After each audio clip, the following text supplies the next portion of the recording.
I wanted to go ahead and recognize some special guests in the audience, recognizing that everyone is special, all right?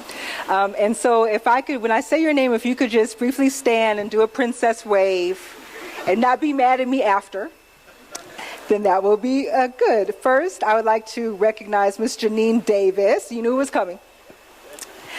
The Acting Mission Director for USAID Ghana, who will be giving opening remarks as is appropriate. Thank you so much for coming. I would like to recognize Ms. Vera Kakari Bediako. Hey, I said the name right. The Principal Program Officer for the Department of Gender within Ghana's Ministry of Gender, Children, and Social Protection. And with her is, I wasn't able to pronounce her name, but I'm going to try. Na Adaku Palm. Thank you. The Assistant Program Officer for the Department of Gender as well. We have various staff within the U.S. Mission and within the U.S. Embassy Accra, including staff representing U.S. Ghana and USAID Ghana and USAID West Africa. And their work is pretty much pivotal for the Trade Hub, which is funded by USAID and created by USAID for doing our work. And so I'd just like for them to stand and be recognized for your diligence and hard work and funding for this event. Thank you, thank you, thank you. Ms. Eunice Dede Tonye, okay, she is here, okay, and she is the host for African Women's Voices. And she's operating as press, but also our videographer. And so she will be here till the end to interview anyone who is interested in talking about women's empowerment. I know we have many people working in the apparel sector. If you want to give a shout out for your company, feel free. And she is here, and I personally love her. She's a great, easy host, so don't be scared. And last, I will be completely in trouble if I do not recognize my chief of party, Mr. Robin Wheeler. Thank you so much. And I won't be in trouble. Well, you don't know what I'm about to say next. Robin Wheeler happens to be a man. It's not his fault. But he is just a chief supporter of women, of me, of my team. And he's headquartered in Abuja. And we're just grateful to have you here as well. All right. So before I bring up our guest speaker, Ms. Janine Davis, I just wanted to quickly give you background information on the Trade Hub. The Trade Hub is, I don't want to say the most important, but it is one of the largest funded USAID programs in West Africa in terms of its size, scope, and funding. We operate in 14 countries. Our headquarters are in Nigeria, but we have more than enough staff here. And the way we work is by co-investing with private sector companies and organizations to boost economic development. So what this basically means is right now we have 77 companies who we have invested in agriculture, in water, health, and hygiene, in ecotourism in Liberia, things revolving around COVID to just help speed economic development. And we do that by helping to create jobs, boosting food security, and boosting exports. And one of the main sectors that USAID Ghana has invested in is apparel, which is why we are here today to celebrate 3 of our co-investment partners. And they are DTRT, this is Mr. Wasanti, he'll be coming, and Global Mamas, and Ethical Apparel Africa, who is a partner of McGraw Grace. Right. And so we're here to celebrate them today, and also to celebrate all the women and men working in apparel, because really this event is for you. All right. And so with that, if you would please join us on the stage. I'm not going to read her very illustrious and long bio. Suffice it to say, she's beautiful. She has locks. That's all you need to know. And thank you again for this opportunity. So to my colleague from the Ministry of Gender, Children, and Social Protection, Vera Bediako, to our colleagues from our co-investment partners from DTRT, as well as Global Mamas, we are just so grateful, and Ethical Apparel, we're so grateful to be here. I saw colleagues from across private sector in the apparel industry, and we're very pleased to have all of you. my colleagues from the West Africa Trade and Investment Hub, ladies and gentlemen, all protocols observed. So I am honored to be here with you today, and really I'm grateful for the opportunity to focus on empowering women in Ghana's apparel sector. The U.S. government, through USAID, is proud to support these three partners: Ethical Apparel, DTRT, and Global Mamas. Through the innovative development of human capacity in manufacturing, each of these firms is building Ghana's growing apparel sector. Today, we will hear how integrating gender, fairness, and an inclusive company culture into their business strategy has paid dividends for their company's respective successes.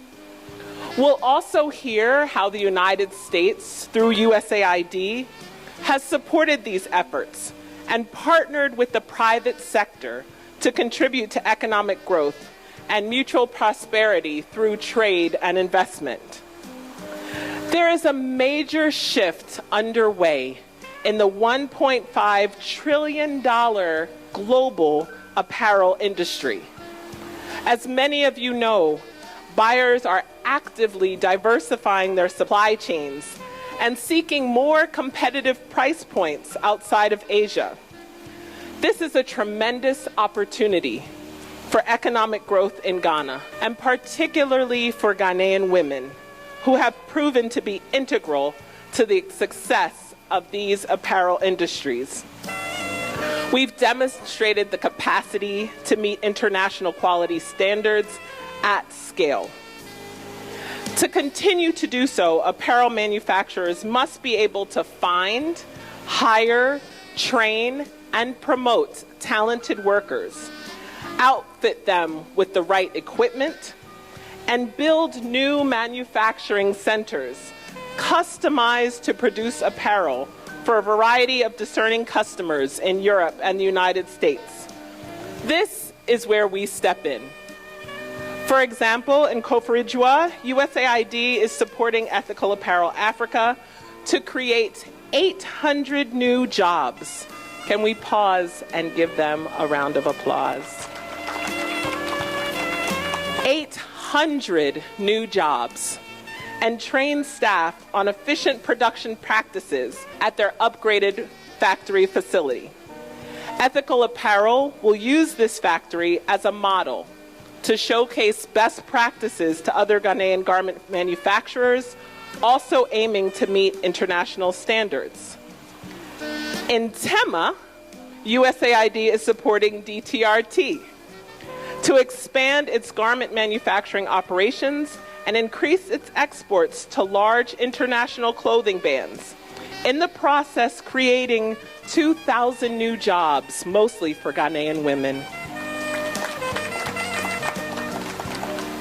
And finally, in its new eco-friendly facility, Nerpong in Ghana's eastern region, Global Mamas is continuing to partner with its 350 producers to launch new handcrafted products and increase exports while boosting the skill sets and incomes of local women. This shared commitment to build human capacity, along with manufacturing capacity, marks a real behavior change for the industry, and it's paying dividends. This radical approach of putting people first serves as a microcosm of the work USAID is doing throughout Ghana to build a stronger, more prosperous trading partner. Women have made great strides in Ghana, accounting for over 30% of household expenditures and owning 40% of businesses. Nevertheless, we know that women in Ghana continue to face many obstacles, including large gender gaps in education and healthcare and lack of access to capital. Under our new strategy, USAID is helping Ghana move steadily toward achieving a more self-reliant Ghana, where foreign assistance is no longer needed. Our support includes helping Ghana to diversify its economy through greater private sector investment, including the economic empowerment of women. As USAID begins to launch new activities, we're already seeing the results. This past year, USAID facilitated $6 million for female-led agribusinesses in Ghana and $34 million in agribusinesses with part female ownership. To support healthy families and workers, we're reinforcing supply chains to deliver needed medicine, including delivering over 5.7 million vaccine doses in Ghana. To promote an educated future workforce, we're working to improve the reading skills of 750,000 Ghanaian pupils.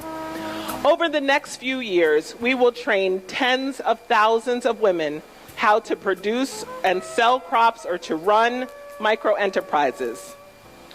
Through DTRT and EAA partnerships alone, we'll create over 1,700 professional jobs for women. These partnerships represent a bright spot for women as well as the whole economy. We know that the work is not yet over. Creating changes in assumptions and deep-rooted behaviors is hard work. It requires courageous determination, one step at a time.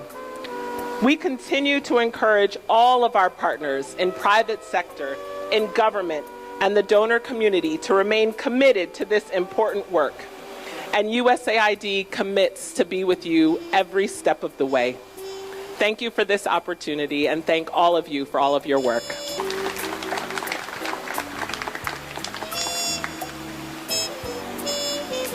As we speak more about empowerment of women in Ghana's apparel sector, I think it's appropriate that we have even more background information on the struggles that women face in the apparel sector and just in general in Ghana and the workforce. And to help us with that is the Trade Hub's Gender and Social Inclusion Manager, Ms. Anne De La Apeke, who will be providing background information to educate us and empower us and let us know what we need to do collectively. So I will just look at the situation of women in business in Ghana briefly and make a business case for advancing gender equality and social inclusion in the garment industry in Ghana. And then I will also look at what our response is in the Trade Hub in addressing and promoting gender equality and social inclusion in the project's life cycle in West Africa. So we realize that women's income, their business income, is a critical source of household earnings, and it accounts for as much as 33% of household expenditures, according to our Statistical Services Department. And the World Bank also stated that Ghana ranked second in the world of the highest percentage of women's business ownership. So that's a huge one. But what happens, we have about 4 in 10 women, that is about 37.9% women in the business sector, business ownership. And whilst we agree that this prevalence is laudable, we realize that women entrepreneurs in Ghana face a lot of constraints that contribute, even though they contribute that contributes to a large gender gap in the profits they make, ranging from 23 to 78%. And then we have evidence that also suggests that self-employed women tend to operate in already crowded markets with very reduced opportunities for growth when we compare them with their male counterparts in business. We realize also that we have women who are less willing to compete, especially in the stereotypical male-dominated domains. We have women in apparel industry, but most of the things they do are just for subsistence. They are not thinking of competing on the world market. Few venture into that, but that is a more daring. We find them as people who are daring, not as a normal thing for women who are in business to do. And so most of these women who are not, in quotes, the daring ones, are not willing to compete because it means it will be a drain on their time, and then the time they spend with their families. And then there are also other compelling reasons why they are not involved in large-scale industry in the apparel sector.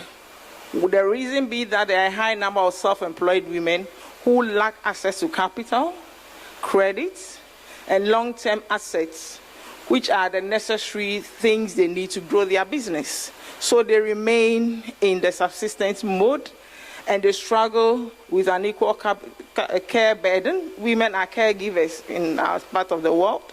The burden of care given to the elderly, the young, and the sick also makes it difficult for women to take opportunities to expand their businesses in the garment industry, in the apparel industry. It also prevents them from getting the appropriate skills they need to be more competitive. So we in the Trade Hub want also to share with you what we mean when we talk about advancing gender equality and social inclusion in the apparel industry in Ghana. We want to make a business case. So what we do is in relation with the US government's policies. You know, the Trade Hub is a USAID sponsored program.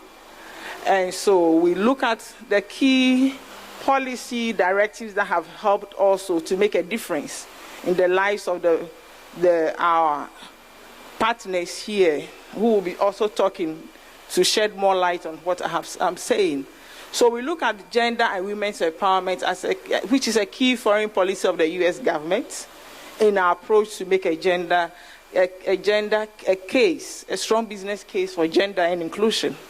We also look at the Trade Hub having a principle of targeting 50% of women and 50% youth in our approach in empowering the apparel industry in Ghana.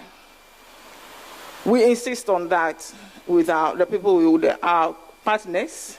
And the Trade Hub is also committed to work in supporting our grantees and our partners to realize the SDG Goal 5, which is to achieve gender equality and empower all women and girls.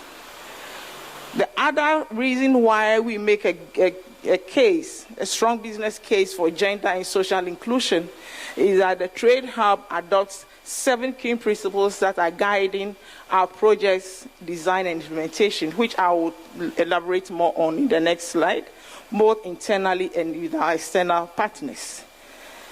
And we also remember that 2020 is a decade for action on gender equality for governments, for donors, and for private sector, and for the CSOs. So I think we know our partners already. They are here. We are happy to always have interactions with them. Global Mamas, DTR Apparel, and then Ethical Apparel Africa. We are always happy to have interactions with them because they actually are testimonies of what we believe in and what we have been able to achieve. So what is the Trade Hub's approach and the key gender focus areas? We want to showcase the fact that when we have good policy and an enabling environment, women and young people will make bigger impacts in their economy and for their own selves also as women and young people. So we look at women's empowerment as a key thing, and we promote women's leadership. Leadership where they can influence what happens in their industry. Leadership where they have a say in what happens in the process of development of the whole, all the different nodes of the value chain of the apparel sector. And then we in the Trade Hub also, we focus on creating 40,000 new jobs, out of which, as I already stated, we have 50% women and 50% youth inclusion. And they participate, we target them, and our partners actually report on how they are applying this as we monitor. So we support not only women in leadership, but we support women-owned businesses as well. And then we build capacity and skills for our partners, and we work with our co-investment partners to improve gender policies in their institutes. So we know policies will drive the change when they are well implemented. So we insist on firms, the companies we work with, having their own gender and social inclusion policies that drive the change in the organization. So what are the things we do? What are our objectives?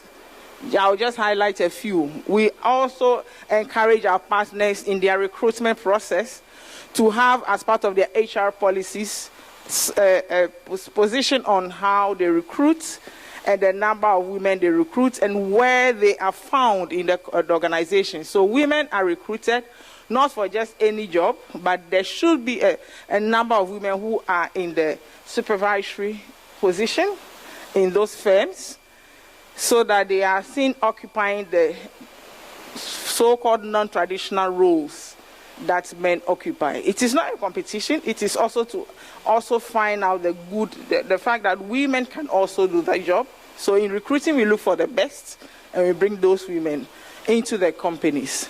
So in creating and fostering a gender equitable workplace, does not only come from having men and women, but also creating equal opportunity and treatment for all members of staff, and providing all the protection they need, including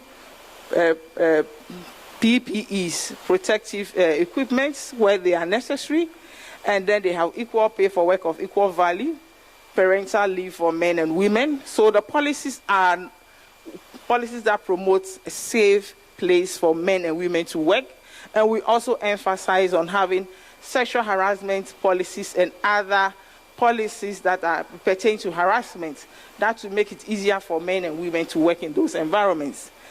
So gender equality policy in the workplace is one of the things we do, and it covers all aspects of the operations of those companies that partner with us.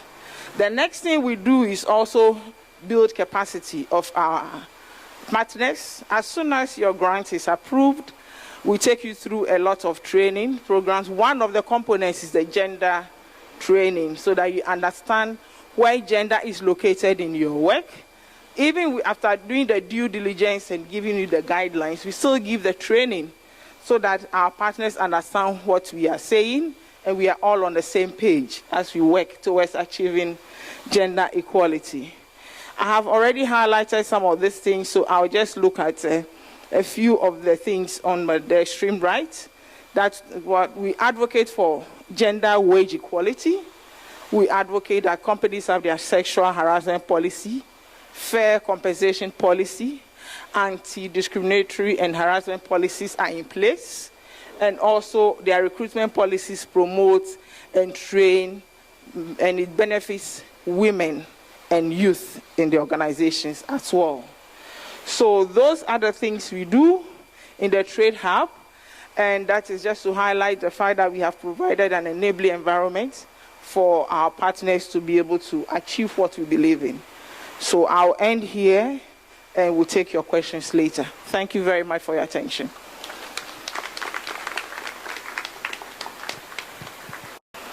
Thank you, Ms. Apeke, for that insightful presentation and for helping us to lead into celebrating our partners in apparel, DTRT, Ethical Apparel Africa, and Global Mamas. I wanted to give you just a little bit more background on the Trade Hub before we delve into why we're here to celebrate these three partners. So again, the Trade Hub invests in many companies in West Africa in a range of sectors, including apparel, ecotourism, agriculture very heavily, especially in Nigeria. And the way we actually work with these companies, however, is by giving them a set amount of money, normally between $250,000 to $2 million, to focus on key projects that are all geared towards helping them improve their operations, boost their operations, and in turn create jobs for women and men. Boost exports if they export, and just to, in general, just help with the country's economies. And so, but we don't just give money away, all right? In addition to giving what we call a co-investment grant, the companies also have to come with their own money or their own resources and a strong vision and business case for why they need U.S. government assistance and how we can be of help. And then we work on specific projects together. And so the companies that we're here to celebrate today are all USAID partners and Trade Hub partners. And so they'll be talking today about their own projects and what they have done to boost women's empowerment within their own companies.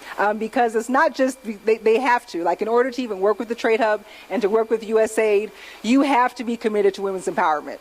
We love men too, but you have to be committed to women's empowerment, as well. And so that's what they'll be talking about. But before they do, I'd like to show a nice video that our Trade Hub Nana Aqua made. Just to help bring to light some of what they do. And two of the women who are in the video are here today. Can you stand up? I hate embarrassing people, but I will.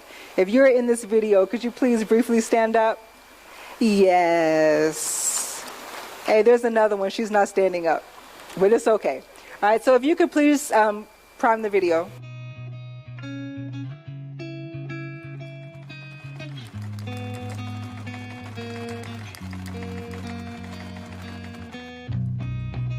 The global apparel manufacturing industry is driven by a workforce of which 80% are women.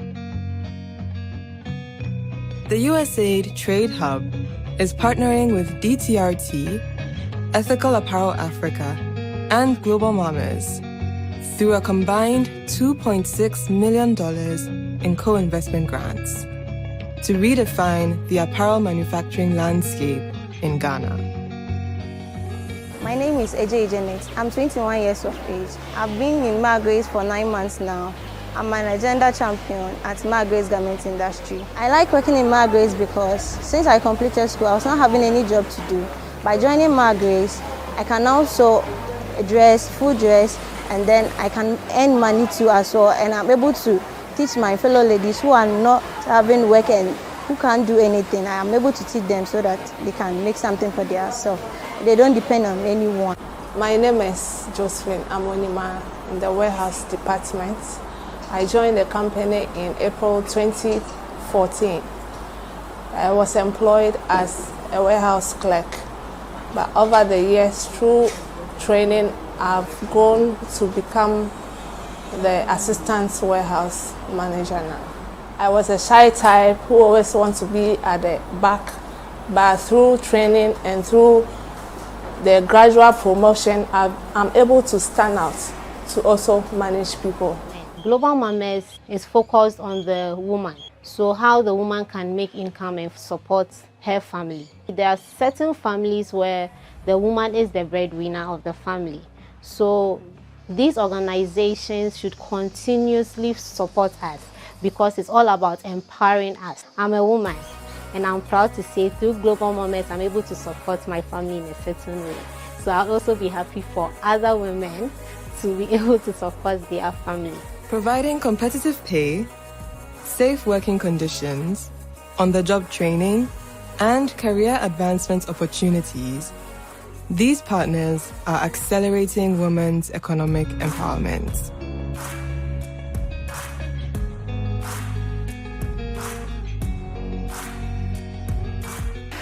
So before we delve into the second half of this event, which is the introduction of panelists, and so you can hear directly from the managers of the companies. I know you guys have been sitting just a little bit, and I do believe that part of empowering women, one of the ways that women become empowered is by networking and mentorship and partnerships. And so just for 4 minutes only, okay? I would like for everyone to stand up. After you stand up, I'll tell you what you're going to do. All right, I know it feels good just to stand up anyway.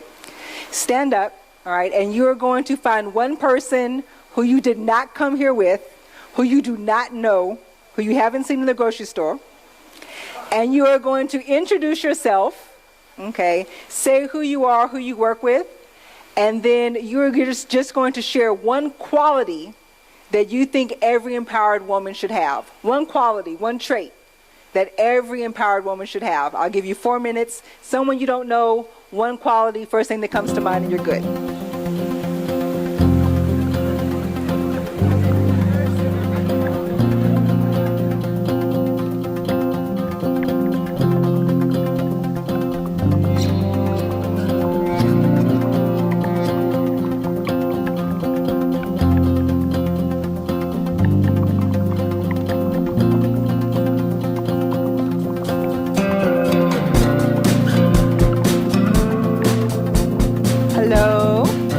Thank you everyone for indulging me. I try to do what I think are fun things. All right, so everyone should have given just one quality that they think every successful, every empowered woman should have. Does anyone want to share their quality?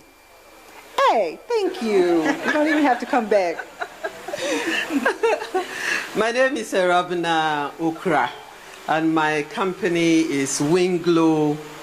Winglow is made up of two businesses, Winglow Clothes and Textiles, and also Winglow Fashion Academy. We've been in the business for 37 years, and at some point we thought that it would be, we can give back to society by starting a fashion school so that we can train the young people and fashion enthusiasts, you know, about sewing. And we came up with a very innovative syllabus that trains people in a shorter time than the traditional 2-3 years apprenticeship. So we have 10 models, and we train in 10 months what traditionally will be done in 3 years. Ms. Winglow. But currently we are here because we've been with West Africa Trade Hub before, and now we are redesigning and remodeling our company to go into direct exports. We do indirect export. We sew for businesses that are exporting, and we want to. I beg. what is your quality? It's self-promotion and marketing. Yes. Yes. So hey, that's yes. The word for the empowerment is perseverance. Hey. Perseverance. Thank you, madam. Perseverance. Okay. I'm just saying you have to be good at self-promotion, and you embody that. I understand. One more person, one quality. Oh. Tete, you raised your hand, so we're coming with your quality. We're coming on. Oh, okay. My name is Tete Kwashi. Kakwara just told me that the quality she looks out for is, tells women is that your money is your own money. And I love that. Your money is your own money. Your money is your own money. But Tete, please, what is the quality that you think every empowered woman should have? Fearless. Hey. Oh, thank you. And I will do a shameless plug for Tete because he designs my clothes and he makes me look fearless, and he's a proud supporter of women. Okay, thank you. In between the time earlier, we do have two important guests that I do not want to fail to recognize. The first is Abla Jifa Gomashi.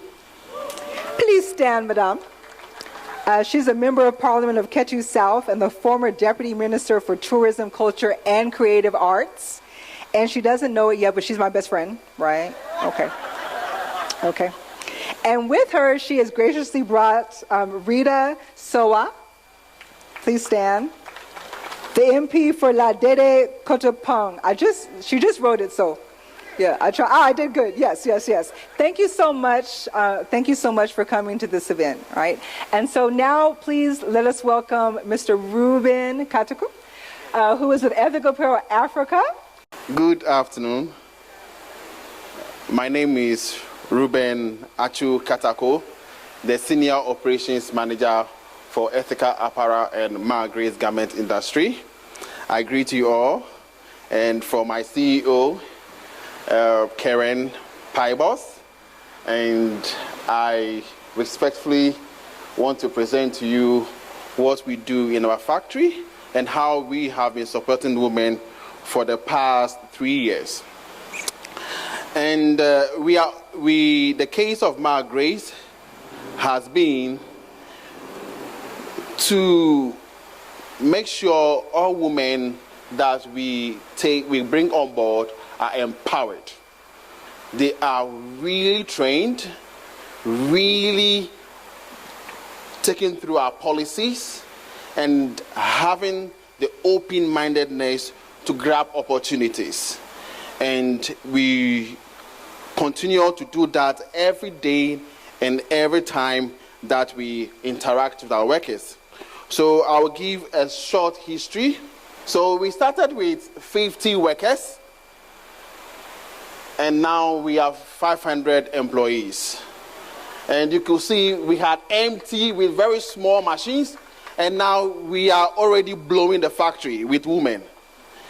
And now we've increased our efficiency and our output. We've also even gotten a second place where we have our cutting and warehouse, where we have about 60 employees, and we have 40 of women over there. We also give them good incentives, and we also train these women on multi-skills program, where we pay them on skill-based programs beyond their salaries. And we have a gender champion, who is Janet, but Janet is now represented by Olivia, who is here. Olivia, say hi. And Olivia has been with us for the past 1 year. She's really multi-skilled, and when I was bringing her here, the production guys were saying, no, if she goes, our production will go down today. And I said, no, she needs to be here as an evidence of the women and ladies and the youth we are empowering at Margaret's.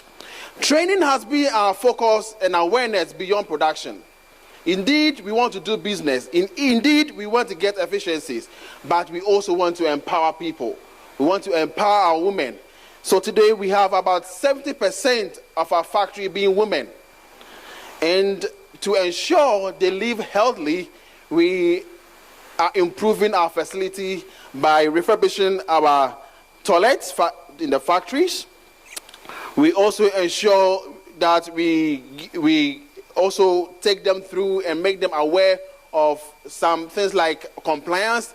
And just recently, we passed our SMETA and SEDEX compliance. We also installed a Redavia solar system in our factory. The company was started by Madam Margaret, Madam Comfort Owusu Ajiman, who had a vision to empower women. So she started with 50, and today we are 500. We have expert management. We have only 7 expert management. And we have more women. We have about 48% of the women in management positions, to ensure that first we used to have 2%. And we hope by 2025, we are going to have 70% of women in management role, even in the senior operations managers role. So in 2014, we participated in the Presidential Initiative program, and we moved on to partner with Ethical Apparel Africa, where our factory was barely empty.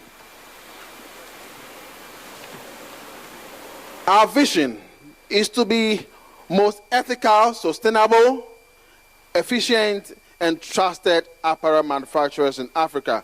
Trusted because we have women who can work and don't always go and depend on men in the house. They don't depend on their boyfriends in the house. They also come and have their own livelihood. They also come and then become sustainable for themselves. In our missions, we want to give people around Koforidua and Ghana at large gainful employment in the underdeveloped communities through the production of high quality and ethical manufactured garments for the global market. And currently, our focus of manufacturing goes to the US. We see, through these policies, we see our employees to be our co-creators, because without them, we cannot run the factories. And women have become the focal point of our development. We also have various programs that we run. Recently, we had the International Women's Day, where we had to break the bias, and we took our women through what it means to break from the bias. And the men were also sensitized, and you could see from the picture there. We also have a training for our managers and supervisors, and these trainings has helped them over time to be empowered, to be strengthened, and to know that, look, life is about impact. So we have also been training the women in breast cancer awareness and prevention, computer-based training programs, multi-skill technical training, sexual and reproductive health awareness, first aid, fire prevention, on-the-job skill development training. For instance, you can see that we have a lady here who is seriously working on the machine. And we have these women supporting about 240 machines that we have in the factory. And they are working hard to fix the machines. Some are press ladies, not press men. Some are folders. Some are trimmers. And they are doing wonderfully well. We also empower them through daily pep talks to ensure that they know what they are about for the day. We teach them their output, daily targets, and everything that they need in their production lines. We also have our gender and youth champion who drive our activities through the policies that we have, who also ensure that the women look up to her as a standard to know that, look, we can also do it. In our celebration of International Women, in our celebrations of International Women's and Men's Day, we ensure to bring awareness of social justice. We bring awareness of equalities in the factories. And if you come to the factory, you can't say you are a man or a woman. We are all equal. We all earn the same salary. We all take the same efficiency. We all have the same target. No different target for a man, no different target for a woman. And indeed, our highest paid person in the factory is a woman. And she has been our supervisor for the past 1 year. We also ensure to pay through bank, where we don't do tabletop payment, where immediately they get the money, wham, it's finished. No, we ensure that we pay through them bank. We also give them social media awareness. For instance, some of them have opened LinkedIn accounts. Some of them have Facebook. Some of them didn't even have phones smartphones, and now they can install WhatsApp and other things on their phones. Why? Because we want them to be aware of what is happening in the world. We want them to be empowered and to know what the world is going, how the world is going today. Even this week, we are doing a hygiene and training program where the women are being taught on personal hygiene, how to take care of themselves, how to take care of their children, how to take care even their facilities in the house. So these programs have come to support our women in the factory. And through our policies like our open door policies, sexual harassment policies, we have made them aware to be free to come to every manager to ensure they report any issues that they feel like they need solution for. And we have zero tolerance for sexual harassment. And the women in the factories can beg to the fact that that is something that management respects, to ensure that no one is bullying, no one is giving people false overtime. Instead of them having a good time off, yes, we ensure we don't allow them to just have any experts or local managers to override them. We have fair treatment for everyone. Anyone can come to the HR office, anyone can go to the CEO's office, anyone can go to the general manager's office to make any discussions. Why? Because we believe they all have contributions. Sometimes even our production lines, we have lots of mistakes, but we have smaller women like Olivia will come to tell us, look, this line is not balanced well. Can you come and help us? So that means they are getting to know and understand what apparel industry stands for. Their understanding and their knowledge are being widened through our awareness programs, our trainees. And therefore, I myself, being a husband with one wife, I believe in women. I have 2 kids who are women, 1 gentleman, and I pray to God, Father, give me 2 ladies. And indeed, God has given me 2 ladies. And because I believe in women. Women are more powerful than they can ever imagine. And that is what we give to our workers in the factories. Thank you. Thank you so much for that. Is so energetic, so enthusiastic, and really explaining what Ethical Pro Africa, McGrace Garment Industries does to support and empower women. They say behind every successful man is a woman, and I do believe that behind every successful woman is an equally caring, compassionate, and hardworking man who really wants to have her to be successful. Yes. And so I know your one wife. Your one wife is very happy and doing very well. All right. Next, coming to the stage will be Miss Patience Treve with Global Mamas. And she will talk about Global Mamas and everything they do to empower all the mamas they work with, as well as the men, because they work with men too, and she talk about that. Good afternoon, ladies and gentlemen.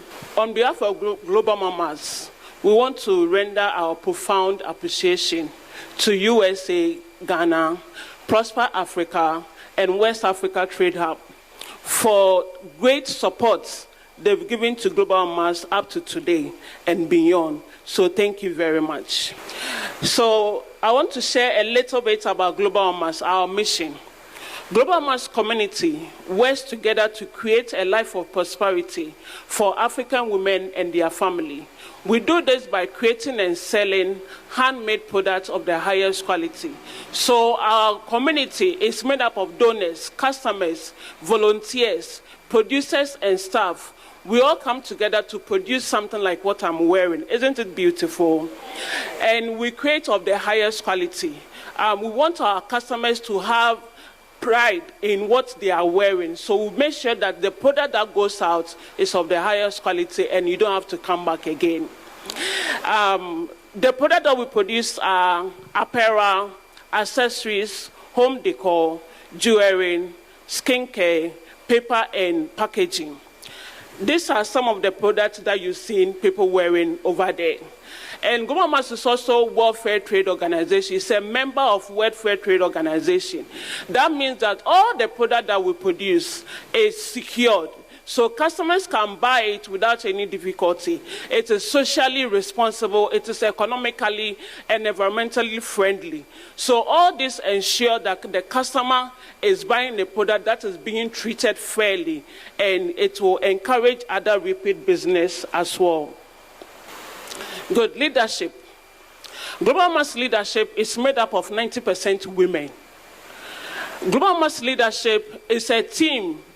We are all women, and most of the leadership we've grown organically. We start with lower range or position, and with time, with series of promotions, we are able to groom into managerial positions. Leadership team is involved in setting overall organizational strategy, as well as developing the company dashboard goals as well for the year. These are some of the leadership that you see over there. And with all these codes, what runs through them is that they all identify and inspire young women over there to motivate them to also grow their skills so they can also enter into our shoes someday.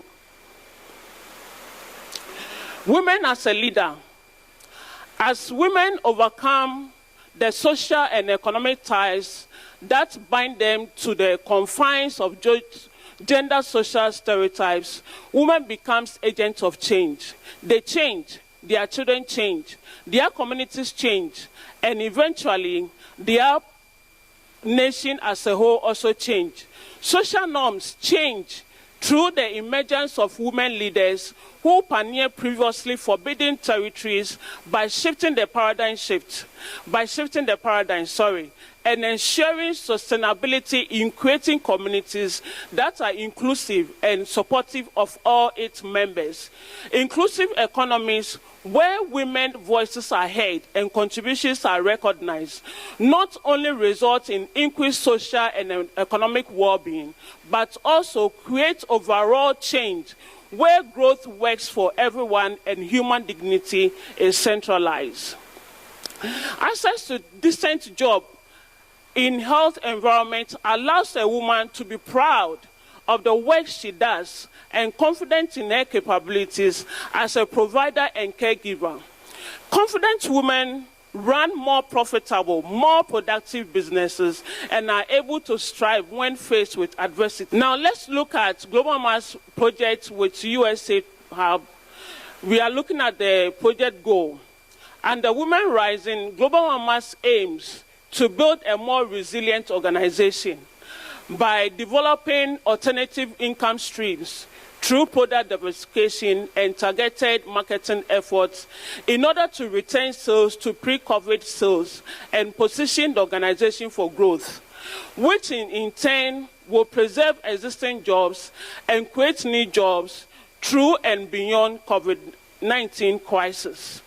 Now, our project objectives is to leverage $2.02 million in private funding to diversify product lines by launching at least 9 new products from 3 product lines, such as sustainable packaging, skincare, and Jesse knit cotton, to preserve 258 existing jobs and create 85 new jobs by the end of 2022.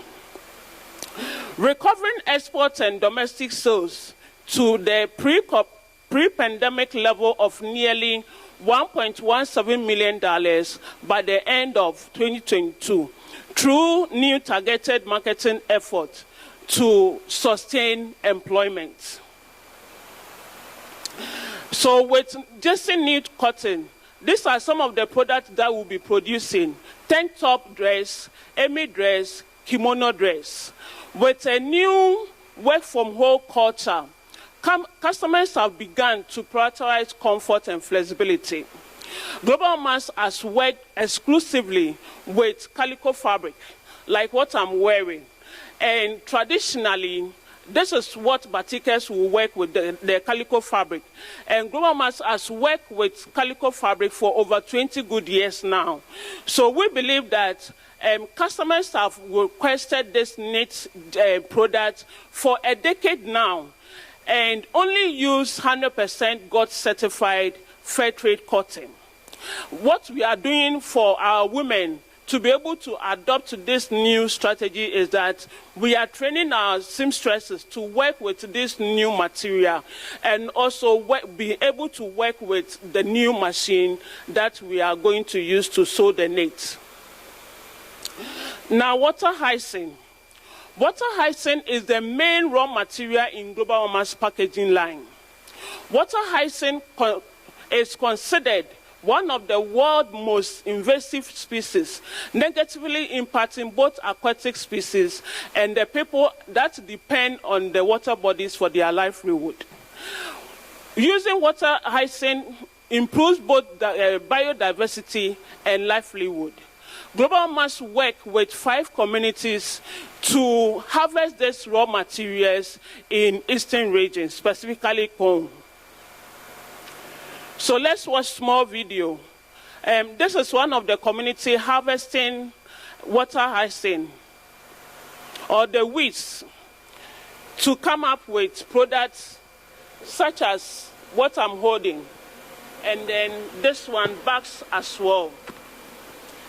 Sustainable packaging. About 50% of plastic waste comes from packaging. Packaging makes up about 23% of all water in landfills, and this number is on the rise. Global Mass has developed a series of bags, boxes, and other things that uses this water hyacinth to replace them.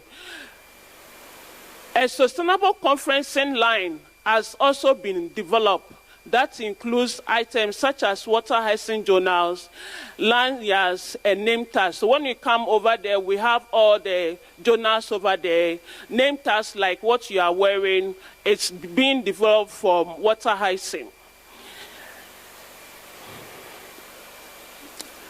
Sustainable skincare line. Previously, we were using sachet rubber to package all our skincare products. So with new technology, we are going to use water hyacinth packaging to package our products. And then new improved sustained packaging will be like this, what you've seen on the screen. And then brand updates, bringing product to a modern look. So a modern look, we are talking about something like this. This is a sample, but we are going to enhance it. And then a modern look, we are also going to use coconut shell to fill our skincare with. So this will also ensure repeat business. You can bring it for us to refill it to reduce your costs. Sales of consumable products that enjoy repeat business, prioritizing all natural, local made products from packaging to finished products. Sustainable livelihood. We are going to preserve, with this new technology, we are going to preserve 258 existing jobs across 3 locations. And we are also going to create new jobs in our new center. So thank you very much.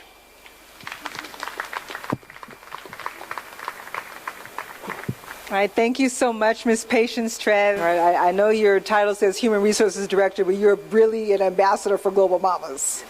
And thank you for letting everyone know that, yes, these came from Global Mamas. And so you can reuse them and put your own, whatever you want to put in here. Okay, thank you so much. Right. Next, we will have Mr. Wasantha Apparel with DTRT, which stands for Do the Right Thing. And so we know he's going to come and talk about everything that West Africa's largest apparel company, apparel manufacturing company, does in the region. Good afternoon, everyone. Well, before I start talking about my presentation or DTRT, I must start with great thank you word for USAID for giving great partnership and giving a great support for our journey. Empowering women, I have a different belief altogether. Which I have experienced in my life. I'm pretty sure that after I explain, you also will agree with me. You don't need to empower that much women. You don't need to give leadership, and you don't need to give managerial skill. By born, they are managers, they are leaders. they are creative. Let's take an example as our mothers.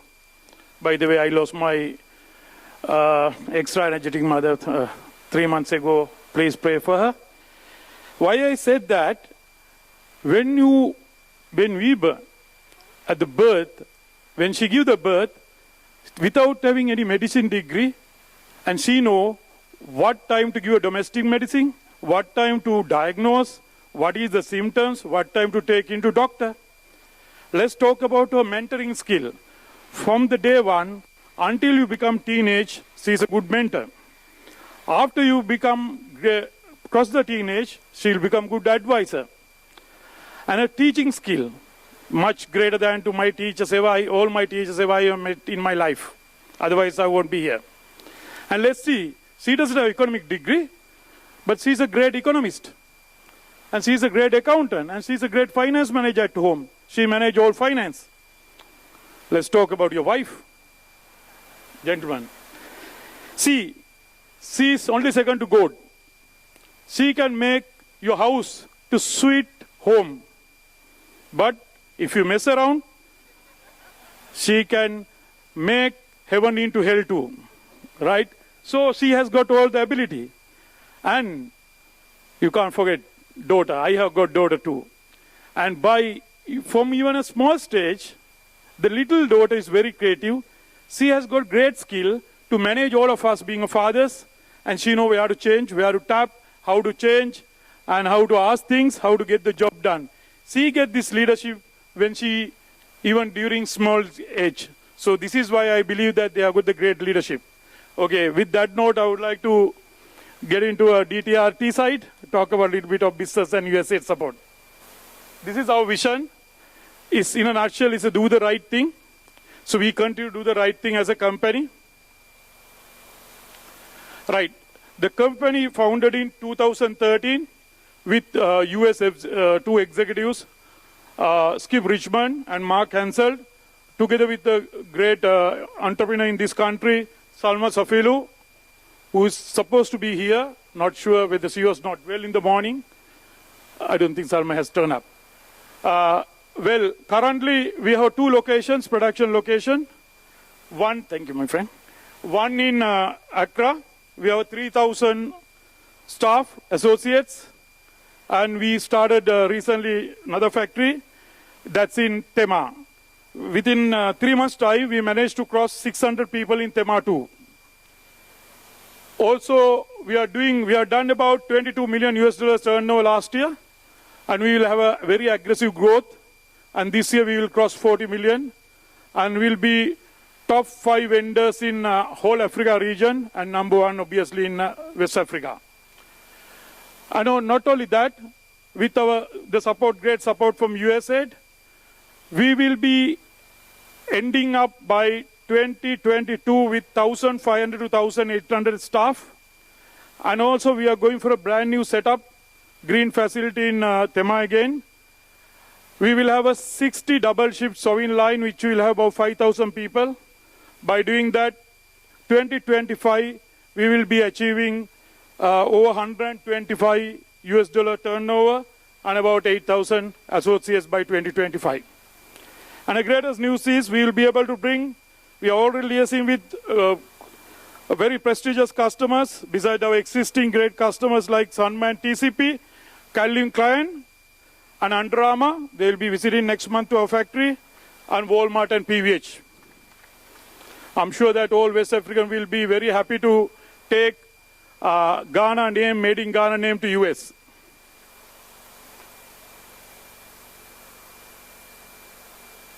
Yeah, so beside, this I was talking about 3,400 local workers. We have seen another initiative. We have taken another initiative. I and my colleague, my HR, Darlene, we reach out to deaf association in the country. We were told and we found that those deaf associates are not getting opportunity in any job opportunities. So we spoke to them. We got them down to our factory. We decided to give them, without any gender discrimination, both females and males, jobs. They have 250 staff, and we committed that within next year we will get all 200 staff to our factory and provide a job. Doable job, obviously same salaries. And at the start, from next month, we will have first 25 people start in our factory. This is that first approach meeting. The sign mark says, love you. This is our Tema facility at a glance. Yes, this is a classic example. Like, I remember that, by the way, I worked in about few countries, few continents like Pakistan, India, Madagascar, right, and Kenya, Ethiopia too. When I come to this country, I have seen that, yes, we have male cutters and a male mechanics. So my question was, why females can't do this job? As a result of that, we managed to get our all female cutters in Tema factory. We have got the female cutters. And also mechanic job. The moment you mention as a mechanic, they said that, no, mechanic is a male job. It's a matter of a screwdriver and the machine. Why you can't handle your screwdriver? It's a screwdriver. You do the same job at home when you need to fix something. Nothing else, nothing great. So as a result of that, with the approach of my HR colleague, we will be getting our mechanics, those female mechanics also in place. They are under training now.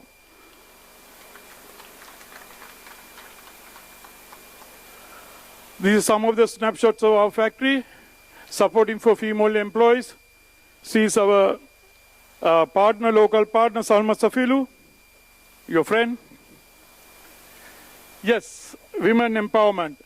We celebrated Women's Day last year, 2021, and we gave gift to all 2,500. By that time, we had only 2,500 people. Every single female in the factory got gifts from all of us. And this year, they were red carpeted, and all male staff were supposed to go. They went and put a red carpet and start giving gifts. So this is one of the snapshot of that. Besides that, what we are doing is, we have as far as basic salaries are concerned, we are paying about 25% more than our basic salary. And also, we have a different incentive schemes. During Christmas, we used to pay a special scheme called Christmas Bonanza for them to make at least 100% of their salary as a special salary for continuously 3 months. After Christmas, since we don't have Christmas every day, we again figure it out different way. By looking at the currency exchange lost or gain for us, loss for them, or inflation, we as a management, we spoke to board, and board also agreed to provide them a certain benefits, at least 50% of benefit from exchange gain to our people. That program we call as Better Life. Now, every single person in our factory, even from the point of person who start loading fabric, cutting, helpers, even cleaning staff, domestic people, machine operator, and even manager, everyone get separate production incentive equal to their salary. They can earn 100% of their incentive. During 75% of our people getting incentives, they get 100% of their salaries. So that is another great achievement that we have given to our people. And also, we are doing, recently we ran an advertisement for graduates, and we got 540 applications, female graduates, out of shortlisting, and my team support to shortlist for 10 days. And then I personally interviewed 42. Out of that, I finally shortlisted 20. We are going to provide them a hardcore technical training. What we have seen is, obviously, we have, to be very honest, I have about 45 expatriates now. The reason why we have 40 expatriates, for us to do such a critical brands, we need to have a technical know-how. So we found that that know-how is not there. You have ability. Then we need to provide know-how. What we have done is we designed a program called CASH. It's not C-A-S-H-H CASH. It's a K-A-S-H, CASH. If you do that CASH, you will get C-A-S-H CASH. It's about knowledge, attitude, skill, and habits. So this is a very hardcore training. Besides your basic knowledge and habits, we are going to provide a technical skill also. This training will be kicked off by targeting to have 20 female managers by 2023 in Accra another 20 female managers in our Tema facility through this very comprehensive training. These are the things what we have done so far. And company was doing crawl walk game all the time from 2013. Now we are on a growth. The crawl walk is gone. Now we are on running stage. So company going to go on 100% growth plan. We are very confident with the achievements of first quarter, and we have exceeded the target. Once again, I would like to thank to USAID. Before I wind up, they strictly advise not to take more than 5 minutes, otherwise I'll be fined. Do I have some more minutes? Right. So besides that, we are going to give some more training, lean manufacturing. We are going to bring some black belt lean trainers on a TPS, Toyota Production System. And also, we will be setting up a largest automated cutting facility in Tema that will kick off by July. We will have a robust cutting, laser cutting machine where cutting will be completely automated.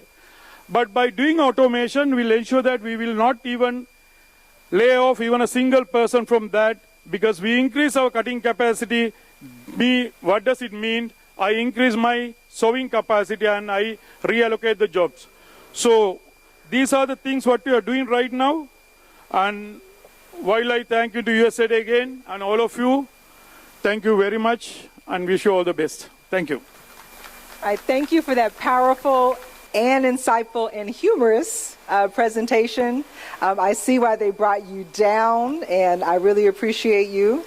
And just thank you so much for everything, including, there are so many things about DTRT. I work for the Trade Hub, and I didn't know half the things that you guys were doing, and it's just really impressive. So thank you again. And if I ever need a pep talk to feel better as a woman, I will be calling you. All right. Thank you. All right. So before we get to our panel discussion, in which we will be having Ruben, Patience, and Wasantha share just more information on what their companies provide in West Africa and Ghana and how they empower women, we are going to have a giveaway.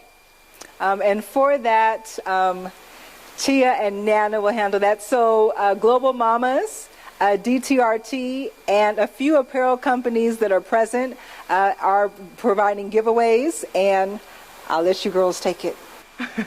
It's nice to see everybody. It's our first in-person event, so thank you so much for making the time to come.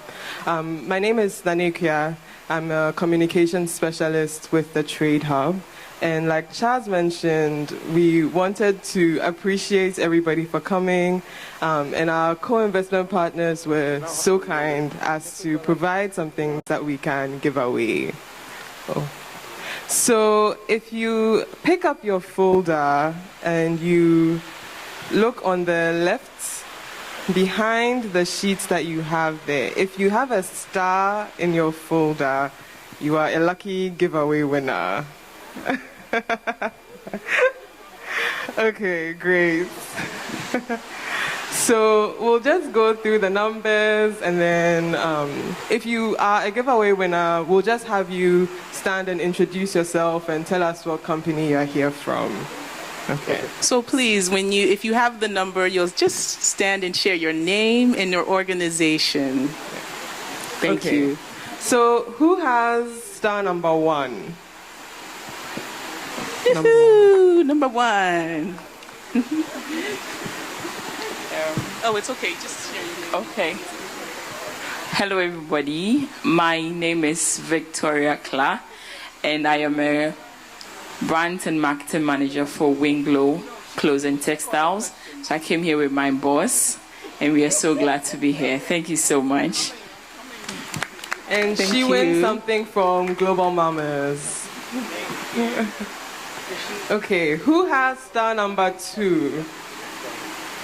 Woohoo! It's number 2. I like it. Why? I just love it. Okay, thank you. What do I need to say? Your name and your Okay, I'm Tetekwashi from the Tetekwashi. Yes. Yes. And you want something from Soko Bags, which if the owner wants to give us a wave. Soko. Soko. Oh, great. Thank you. So, star number 3. Number 3. This is the winning side. From this side. Hello everyone, my name is Anita. I am the creative director and founder of Oye Bags and Clothing. Right, and she wins something from DTRT. Woohoo! Okay, star number 4. Oh, hello. I'm coming. My name is Efua Jechua Prempe. I'm the owner and managing director of New Haven Garments. And she wins a gift from Global Mamas. Number 5. Oh. The winning side. The winning side, oh.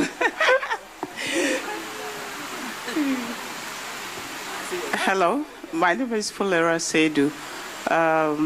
My company is Winamzua Creative Hive. I am to jewelry and a contract manufacturer for skincare. Thank you. And she also wins something from Soko. Yeah. Number 6. Okay. The winning. Yay! My name is Angela Ama Adolfo. Yeah, I just completed training in fashion. Thank you. And she went something from Global Mamas as well. Okay, lucky number 7. Yes. Oh. She's coming.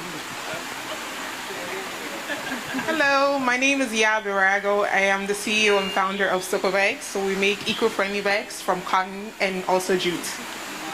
Made in Ghana. And she went something from Mo Tribe, whose founder is also here, if she can give us a wave. Cute. Okay, number 8.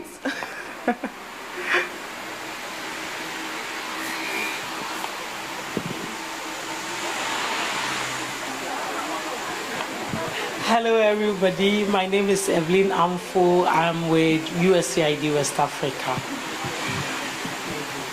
And she gets a gift from DTRT. Number 9. Exciting! Hello, my name is Kafu Jonah. I'm with USAID West Africa as well. She also wins something from DTRT. So number 10, our final giveaway winner. My name is Ablaji Fagomashi, and I'm here because I'm looking for opportunities for the women in my constituency. I'm teaching a few things creatively, and so I'm here to listen to all of you and to see who is willing to give us work to do for you. Thank you so much. And she wins a gift from DTRT. Okay, thank you all so much. We have one more.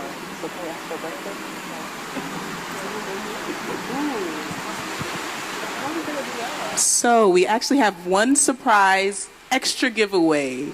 Is anyone celebrating a birthday today, or this week, or this month? Oh, okay, so first person to stand up gets it. Oh, she stood up. Okay, so please share with us your name and your organization you're here with. Organization? Okay, my name is Letitia Mensah, and I'm working for the MP for Lada Dikotopon Honorable Rita Odolesua. Yeah. Wonderful, thank you. You're welcome. And she won a bracelet or some jewelry from... Please share the name of the organization. Winamzua. Wonderful. Thank you. Thank you all so much. All right, so at this time, we'll go ahead and we'll start our panelist discussion. You guys heard the just really insightful presentations by the managers on the panel, talking about everything that their respective companies do to support and empower women, and just really how the business functions. And so now we're going to take about 20 minutes just to learn more about their companies and more about what they do to empower women, but also so that we can share best practices with all the apparel companies, the managers of apparel companies that are present. And just so we can see how many, if you you own an apparel company or you work in apparel, please stand up.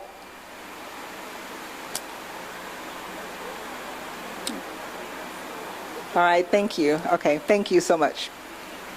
All right. So I'd like to just reintroduce everyone on the panel, and then we've added 3 special guests. Okay. First, we heard from Ruben Katako, Project Manager for Ethical Apparel Africa and McGrace Garment Industries. Patience Treve, Human Resources Director / Ambassador for Global Mamas. And Wasantha Pereira, Global Chief Operating Officer, DTRT Apparel, and Dignity DRT, yes, and Chief Empowerment Officer there too. Right. Yes. And so now let me introduce their colleagues as well. We first with Ethical Apparel Africa, we have Ms. Grace Kampra. I'm pretty sure. Krampa. Yes, please. Sorry. Sales and Marketing Manager for McGrace Garment Industries. We have Dorcas Baden, Store Manager for Accra Global Mamas. Mm-hmm. If you be nice to her, maybe it should give you a discount. Maybe. And we had Ms. Salma Salafu, Managing Director, but instead we have, yes, we have another. We have Dorelinesi Agama. Yes, madam. Yes, and the head of HR from Dignity DTRT, or DTRT Group as a whole. Oh, excellent. So head of HR. Excellent. Okay, we're really excited to have you. You have a lot of HR questions here. Okay. All right. So we are going to open up questions to the audience. And Nana and Tia will be using the microphone. So I'll just ask a couple of questions, and then we'll accept questions from the audience. Okay. So you all, everyone talked about just some of the really great policies that you have and some of the successes that you've had with your companies and with empowering women. Ruben, can you share, and I'll be asking different questions of different people, can you share just one major success you've achieved in empowering women within your company? I know you guys do a lot, but just one major success, if you could share that. I think one success that we have had is through our open door policy, in that it gives the chance for our workers to be free. It gives them the chance to air their views, to have a freedom of speech. So it also enables us to engage them properly. So they don't feel intimidated. They see themselves as participants in the creation of the job. So this is one key thing that has helped us to be successful. Okay. And that has been a very good model that we are running in Ethical Apparel Africa and McGrace. Okay, thank you so much. So I know that there's many stereotypes about women that maybe even men and women may have. And I'm just going to open this up to anyone. Is there any personal habit or mindset that you've had to let go of about women to better support women? Yeah, I would say yes. Habit of laziness. I have to let it go to take on role model, because all my employees look up to me.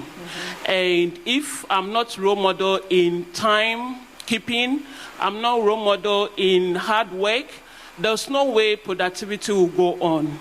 So I have to let go that laziness and take on role model behavior. Okay, thank you. So are there any personal habits or mindsets that you believed about women that you've had to let go of so that you can better support women? Okay. Mr. Wasantha.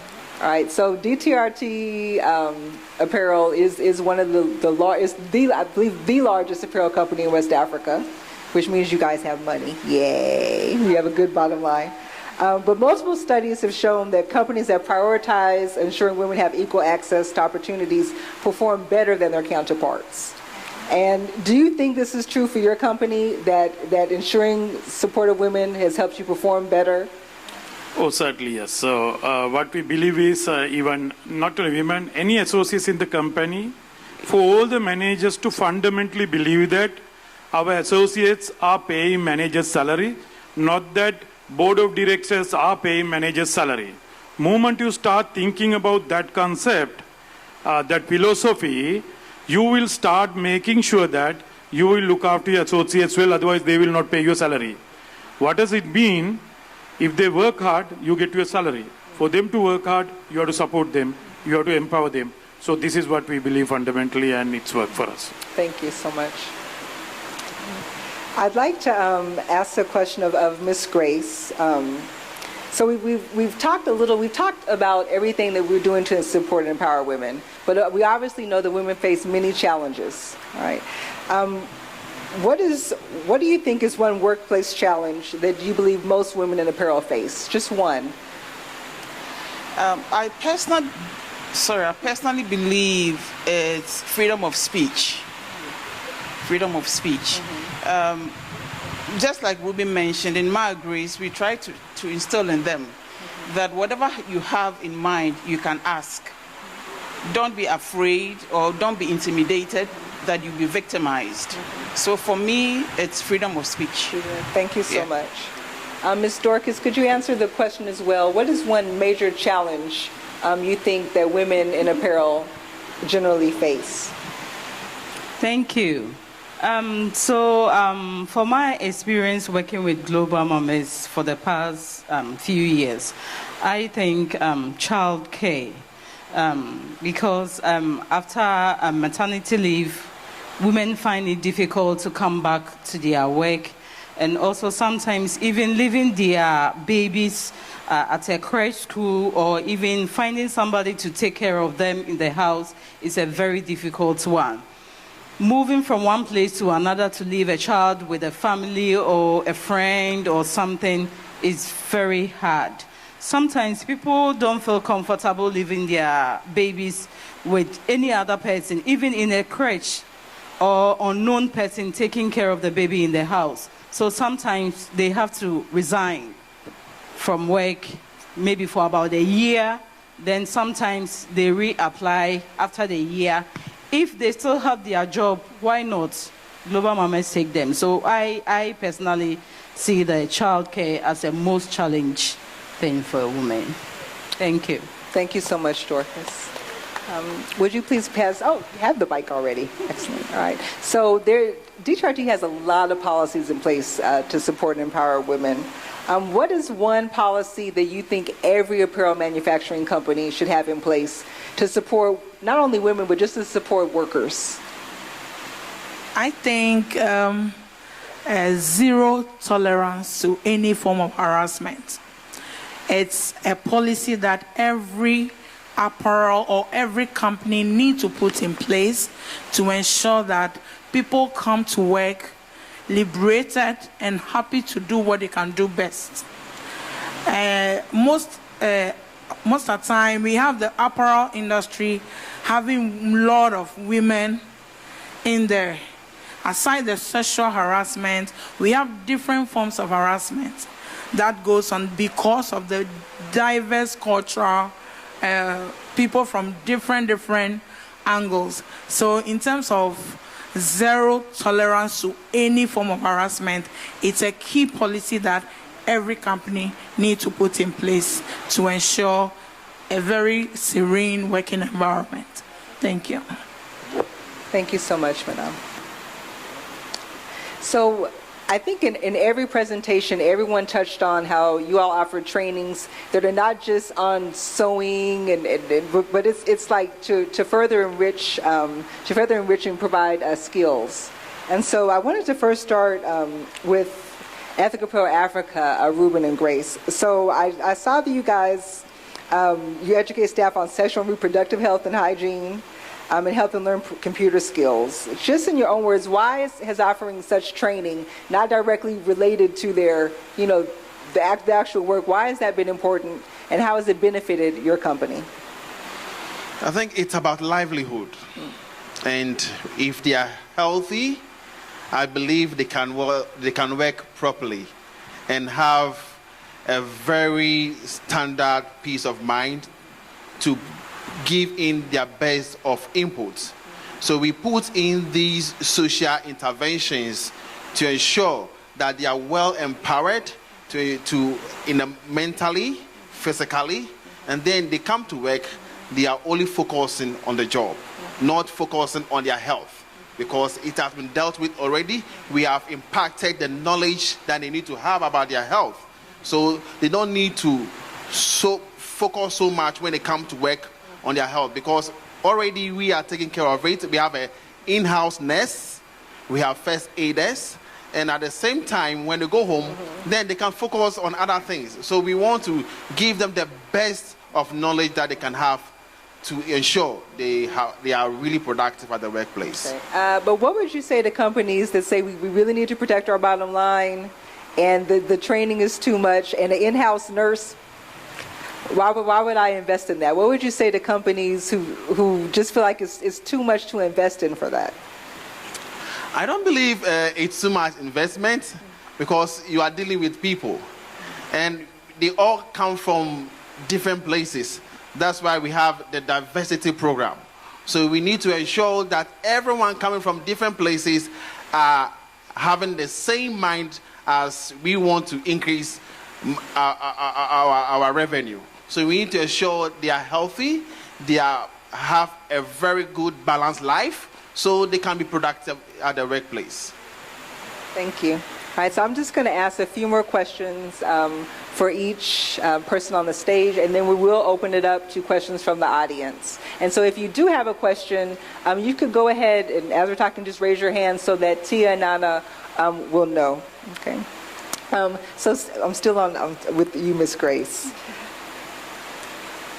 And so Janet J, I remember I went to DTRT and I interviewed her for the video, and she's wonderful. And I remember she was a gender and youth champion, and you guys and in Ruben's presentation he touched upon gender and youth champions. But can you please explain to the audience what a gender and youth champion is, why it's important, and how does it work? What do they do? I think I will throw that question back. You'll throw it. Okay, it's fine. Okay. So a gender champion is someone who lead in heralding our policies, who also ensures that the women look up to her, because she is multi-skilled, she is well-trained. Within a short period of time, she worked with us in 9 months. She was able to grab a lot of things that people who have worked with us 16 years are not able to.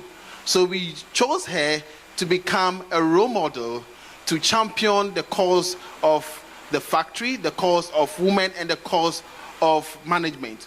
So they will feel like, hey, this lady is dealing with management and dealing with us. That means these people, our managers have the right mind for us, the right perspective for our well-being. So her being a gender champion has really been helpful to our factory, and women can even trust her and trust their issues to her, and then she comes around and tells HR, these are the challenges we are having, so how can you help us? So they are not able to come to the HR as a man, but they go to the gender champion as a lady. So it's really helped us to have a bridge between management and workers. Thank you so much. The next questions will come for Global Mamas. So I'm very familiar with Global Mamas only because you're a longtime USAID partner, and on my last project that I worked on, Global Mamas was a grantee. So don't feel like I'm picking on you. It's just like I'm very familiar with Global Mamas, and I love all your batik and everything. I do know that with the Trade Hub, that one of the reasons why we awarded a co-investment grant to you was not only because when it comes to empowering women and when it comes to just business sense and innovation, you guys are on it. But also because, like a lot of companies during the COVID-19 pandemic, you really suffered. And the wonderful stores I like to visit in Osu, it suffered. But what I found that was different with Global Mamas and that the Trade Hub was just really impressed with is that even though your bottom line suffered, you made sure that you did different things to make sure that women didn't suffer so much. And so I wanted you just to share with the audience a little bit about how you navigated COVID-19 during the initial part of the pandemic to protect all your mamas that sew for you. Mm-hmm. Thank you very much. So when the COVID hit, the whole world was down. So what Global Mamas did was that we saw that there is a need for us to produce face masks. So all the company, all our efforts went into production of nose masks. And at that time, everybody was on board. No one was laid off. All our staff were working. We maintained the job. It's only 20% of our workforce that were on stipend because customers wasn't coming to the store and there's no need to open the store. So it was a prudent idea for us to reduce working hours, for them to stay home and also earn 80% of their salary. So that is what kept us going. And we were also able to partner with 3 partners. They gave us few grants to produce some for them to distribute in our local market as well as hospitals so that everybody in Ghana can stay healthy and not be affected by the COVID. So that is what we did for us to keep going as at now. Okay. Thank you for sharing that. I remember how you pivoted and how you didn't just like, everyone go home. You worked out a way to continue to support your workers, and I think that's just wonderful. Thank you. Ms. Dorcas, I know, so like everyone, all the companies on the panel, you guys provide just a lot of different trainings that are not just centered on apparel. But what I find particularly interesting about Global Mamas is that you have trainings not just for the women, but for women's husbands and their brothers and people, and well, you have trainings for men to come alongside and learn as well. So could you share just some information on some of those trainings and why you feel it's important for women's husbands and those in their family to join in the trainings as well? Thank you. We have this mind in all our location that we have a family at home, but when we come to the workplace, we have another family. But we have a different family backgrounds, whereby sometimes tradition, let me focus on traditions. Sometimes women are not supposed to work in some tradition. Men are supposed to take care of the family. Women are only have to focus in the house, cooking, taking care of the kids if they have one and other things. So sometimes the aim is to provide sustainable livelihood for women. So if you find yourself being part or married a man like that, and you are working and the man doesn't understand why you are working because you are supposed to be at home. So sometimes we plan inviting some of the husbands so that we all be on the same page or understanding why women need to work and support their family. So take that perception or the primitive mind that women are not supposed to work, but only taking care of the house and cooking. But rather, if women are being allowed to work to support their family, it's really good. So we involve the husband as well so that when they come for set programs like that, they really understand why the women should work. Thank you. Thank you, Ms. Dorcas. All right, so the last 2 questions for DTRT. Mr. Wasantha, so you're running the largest manufacturing apparel company in West Africa, and we have women and men in the audience who want to get to that level. And so could you offer one piece of advice for those who are working to build companies, one piece of advice for ensuring that their workforce feels valued and respected? One piece of advice, never give up. In a short, never give up. You can achieve things, anything that you want. Okay, so that's for building their company, yes? Yes. Okay. All right, so also give one piece of advice for making sure that their staff feels supported and respected. Yeah, it's basically you trust each other, build the trust between you and your associates. That's the second one. As long as we have a trust and build right atmosphere, I think that's my next advice, build the right atmosphere. Thank you so much. All right, and the last question is for you, Madame. So I wanted to know what long-term positive impact do you hope your company has in the lives of the women you work with? Okay. I think our company has a total impact in terms of the long term. I say total impact is because we will be impacting not only the worker, but the family and the society as a whole.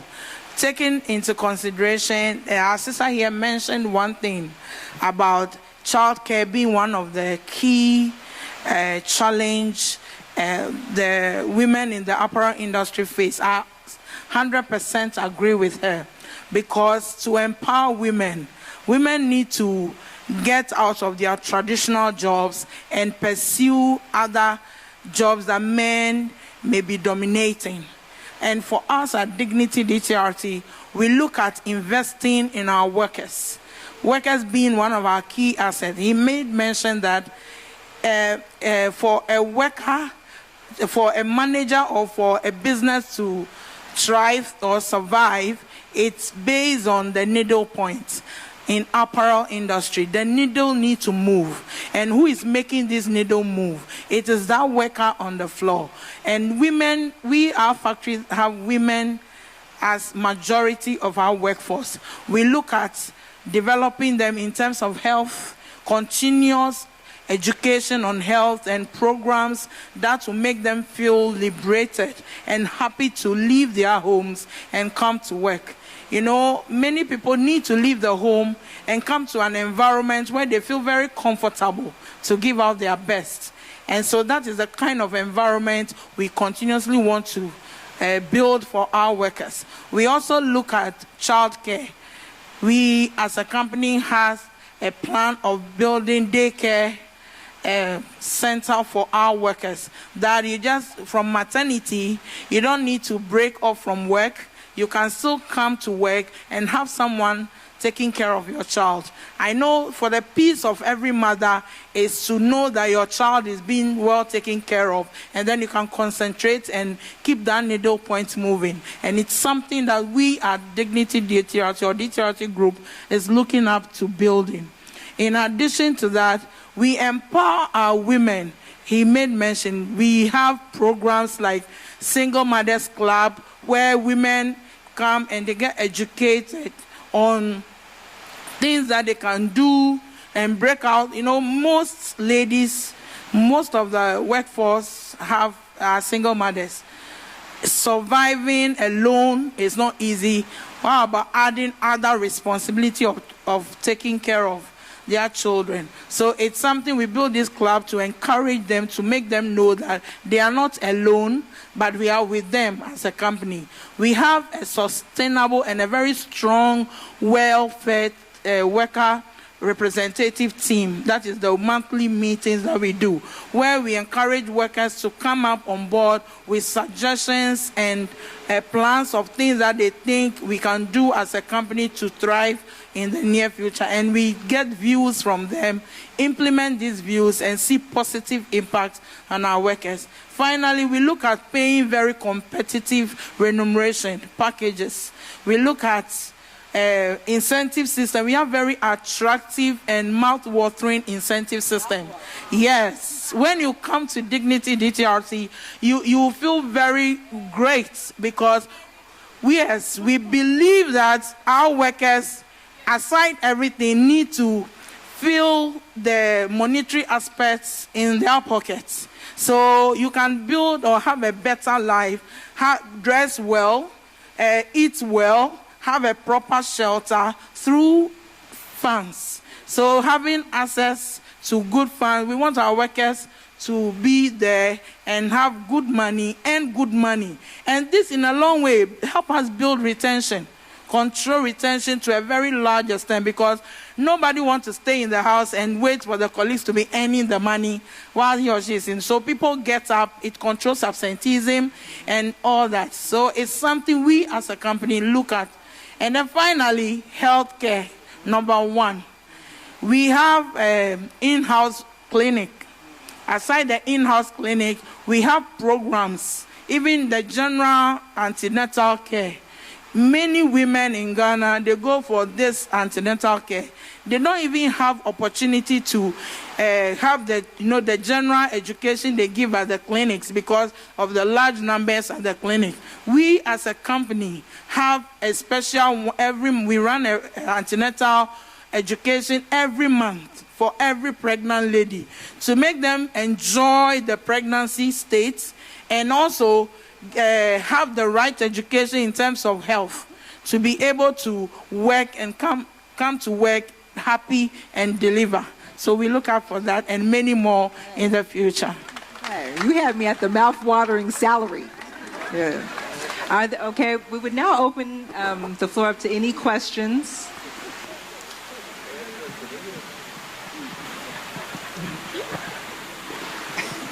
It's intimidating for me. Thank you. I'm so happy that I drove here for 3 hours to come and listen straight from Apparel to this venue, because what I've heard today is going to really, really impact on what I'm doing back in the constituency. Charisma is a woman I've known for many years. I used to sell clothes. She and I have done a lot of travels together. But now it's on a different level. Now, apart from the question, I also do have some pointers for those of you training people to make our clothes for us. As a former Deputy Minister for Tourism, Culture and Creative Arts, I try to promote the works of my young sisters like Fulera right there. And what the feedback I used to get is, if you take your fabric to be made, and they say come for it on Wednesday, it could be Wednesday of 2023. And at my age, some young person will say, this style is not what is in vogue. I'm not too interested in fashion, you see. So teach your workers to just tailor to our needs. Imagine if you went to a wache joint and somebody wants gari on the wache, somebody doesn't want gari on the wache. Give me what I want to pay for. And I'm sure that we'll be able to promote this sector more than we have done. Now, is any of you looking for a satellite office? We have lots of coconuts. We don't know what to do with the shell.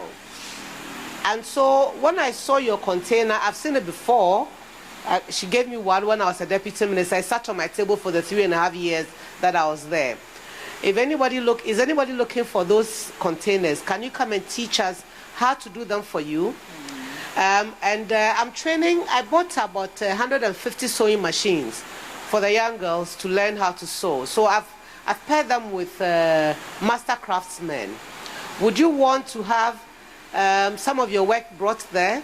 We could talk about land and building and so on and so forth. So I am so blessed to be here. Thank you very much. Thank you, Madame. For those of you who may not know, that's Ms. Abla Jifa Gomashi, Member of Parliament of Ketu South and the former Deputy Minister for Tourism, Culture, and Creative Arts. And I beg to differ. I think you have style. You seem like you like how your clothes are made. Are there any questions for the audience before we close? Yes, Madame. Okay. So you'll say your name and you'll ask a direct question to the audience. Okay, all right. I'm Majesty from GIZ. Yeah, I've worked with most of the factories here. My question is relating to compliance and then a bit of health. When we talk about empowering women, I believe it's not just about giving training and being their mouthpiece. I've done a lot of interviews for the workers, especially in the apparel sector, talking to some of the ladies. they tell me that when it's that time of the month, they don't get opportunity or there's no facility for them to be able to change. And we are looking at a future survival concept for these people because they stay on one sanitary pad. I would want to know, factory owners, managers, what are you putting in place? Has there been any thought about that? What education are we giving our ladies? Because we need them alive to carry out the vision that we are putting in them. So I would want to know, what are your plans for these young ladies or the ladies that are working with you? Thank you. So maybe perhaps issue, I know some of you guys have health and hygiene programs, and you could just share a little bit about that. Thank you. I want to share a little bit about that. So in Global Mamas, what we've done, we know that a place to change is washroom. So we've come up with men's washroom and women's washroom, so that when they are going there, they will feel comfortable to go there. And over there, you can go there and change, you can dress up before you come to work. So maybe in future, but for now, that is what we are doing. And our women are comfortable with that piece as well. And at Ma Grace, we started with 12 bathrooms. Currently, we have 25 under construction. So we do have measures in place for the women to be comfortable at that time of the month. Thank you. And beyond that, we have sanitary pad in our first aid boxes. We have sanitary pad at the sick bay, and every lady is aware during orientation. They are inducted and informed where to pick up a sanitary pad. And no matter the number of times you want to change, you freely can go and take it and change. And you are not charged. And adding to that, aside creating enough washrooms where they segregated into various male, female, we also look at the cleanliness of the place. As part of we are RAP certified company, where with other international social audits from our buyers. And aside even for the fact that for compliance sake, we see it as being right to create, it's a washroom that I should be able to walk into. And so the cleanliness of the place, the company invests in buying quality products and having the place clean consistently, not once a day, not twice a day, consistently, to ensure that the place is top-notch clean for workers to use. Thank you. Thank you so much. Thank you, my GIZ colleague, for that. It's a really good question. As we're talking about empowering women, we often forget about the very basics. And so we really appreciate that. Are there other questions? Okay. Hi, my name is Martha. I'm from Alfie Designs. I'm in the social marketing department. My question is for DTRT. Yes, you mentioned something about the mouth-watering incentives, and I'm interested in that because aside, give me a second, I'm trying to frame it. So given the current state of our economy and how everything is going, even though I'm sure every company here has measures in place to help their employees get along, we would also like to hear what you have in place to, learn from it, and also maybe if we can implement it in our company, it'll be nice. When you talk about loans, it's a two-way. I want to handle it from two sides. Yes, we've partnered with Stanbic and other banks where workers have been given loans. Not every worker.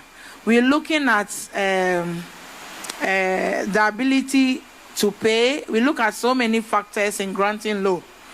So guaranteeing and others. We've had people gotten loans to further their education. People got loans to buy lands. We have factory floor workers having lands and building. We see that as a growth. In terms of other incentives, we have Even for you showing up to work every day in the month, the company gives you an incentive. What else do you want? If not this, you show up every day. We do that because for apparel industry to run successfully, yes, absenteeism needs to be controlled to the lowest level. And looking at the experience in the industry, Mondays and Fridays are basically days that many people, I'm going for my grandfather, my auntie, my neighbor's funeral.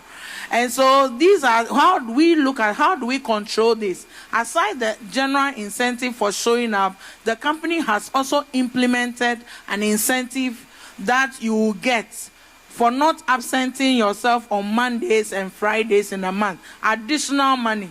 So we at Dignity DTRT, aside the loan aspects, our daily in production incentive and all these other incentives help people to have meaningful life and still save. We also educate our workers on the need to save. We give food allowances and others.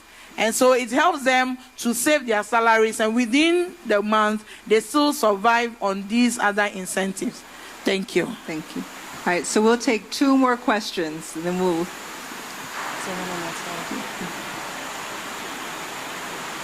I want to applaud these companies.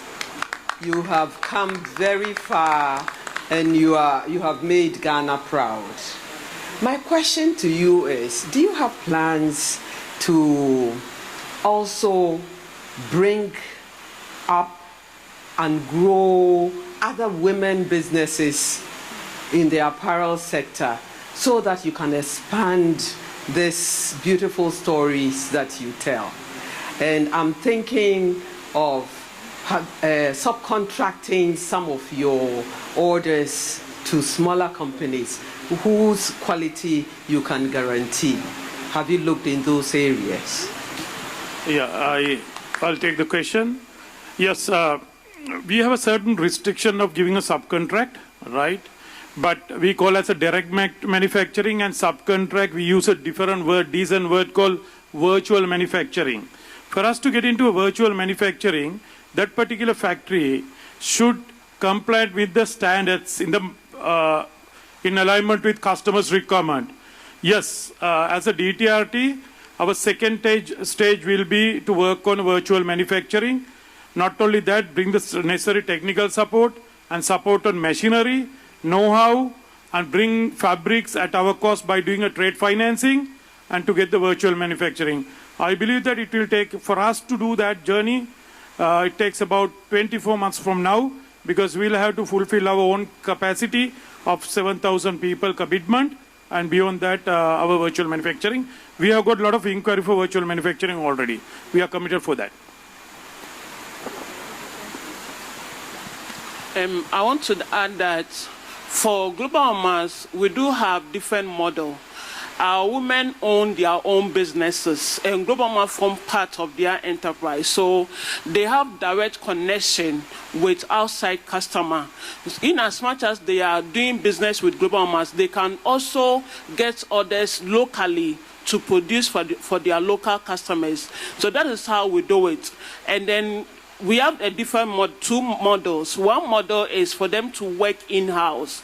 So if what you are saying, if they are close to PON, if they are close to Eastern region, they can submit application letter, and then when there is job opening, we can consider having your seamstresses on board. No, for Central region, no, because we want to focus on our fair trade zone, recruiting to fill that vacancy. At Grace, we do subcontract as well. We currently work with Alfie Designs and Cuddling.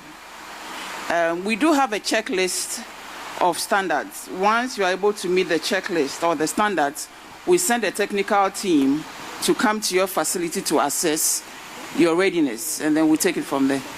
And even if you are not ready, we help you to be ready.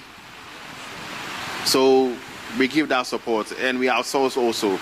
depending on how ready you are. Thank you very much for this opportunity.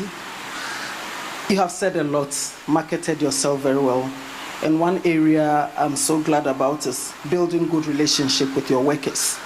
Because I recall I worked, as a young lady, I worked somewhere, and when I get up in the morning to go to work, I didn't want to go, but I needed to earn the money. So I applaud you for that relationship, and please keep it up so that your workers will be able to approach you freely to talk about whatever is bothering them.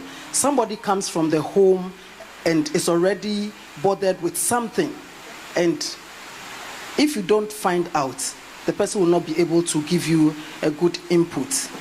It's like our children going to school. Some teachers think the child doesn't know anything, but right from the home, there's something happening there. So please, let's keep up that relationship.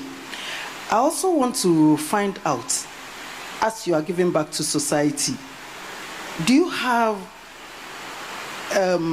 free training for some of the girls who want to go through the training, or how much does it cost to offer training? As Member of Parliament, I have come up with a program that is skills training for the people in my constituency, and dressmaking is one of the models. And so I want to find out where you are located, if there is a way that we can have any partnership. Thank you very much. Let me take your last question. So for Global Mamas, all our producers are willing to train the young ones for free. But today, they are not even getting the young ones to train them. Batikers are struggling to get apprentices. Seamstresses are also struggling to get apprentices. So if youth of today can change their mentality, they can have training for free in Cape Coast. The women are willing. They wouldn't charge anything. And I know some of them have done the training without any fee. They even go to the extent, if the person doesn't have a machine, if they have hand machine, they train the person to start with, and then with time she can save and buy industrial machine for her business. We have this similar program at Maya Grace. At Maya Grace, you don't have to know how to sew. We hire them, we train them, we pay them during the training process. So afterwards, I can share my details with you, and then we'll take it from there.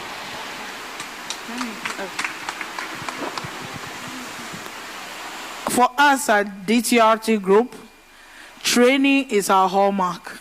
We hire people with or without any formal education, and we give you training.